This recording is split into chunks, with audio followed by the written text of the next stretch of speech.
All right, so speaking of Mike Pence, here is NBC's Hallie Jackson moments ago with the vice president pressing him on the statistics from the government that really fly in the face of what the president and the vice president have said about people pouring over the border, terrorists coming over the southern border. Take a listen.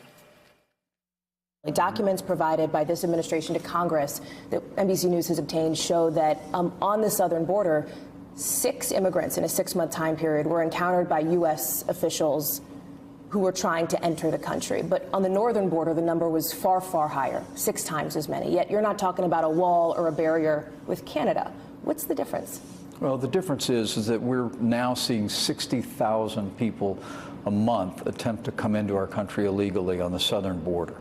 And they're predominantly families and unaccompanied children for the first time ever. Will a wall stop them? With regard to terrorists, we've seen more than 4,000 known or suspected terrorists attempt to come into our country through various means, but on the southern border... Yeah, but let me stop you on that number, because it is a misleading claim that's been fact-checked, as I believe you're aware, because that number is for all ports of entry, including airports. Well, and that's what I was saying. It is from all ports of entry, but on the southern border, last year alone, 3,000 special interest aliens were apprehended trying to come into our country. Those are individuals whose travel patterns or backgrounds represent the need for additional screening and represent a potential security threat to the United States of America. They're 2 different categories, and they often get conflated.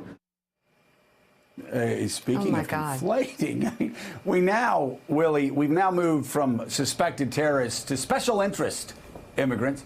Again, Mike Pence, once again, floating that number 4,000 around when the overwhelming majority comes in through airports.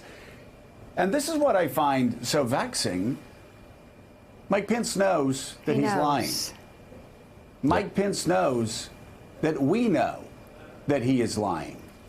And yet Mike Pence and the administration continues lying. 6, count them, 6 people tried to cross the southern border illegally who were in a terror database. 41 tried to cross the northern border. It's incredible that he just keeps lying when we all know he's lying, and he knows that we know that he's lying. Thanks for checking out MSNBC on YouTube, and make sure you subscribe to stay up to date on the day's biggest stories. And you can click on any of the videos around us to watch more from Morning Joe and MSNBC. Thanks so much for watching.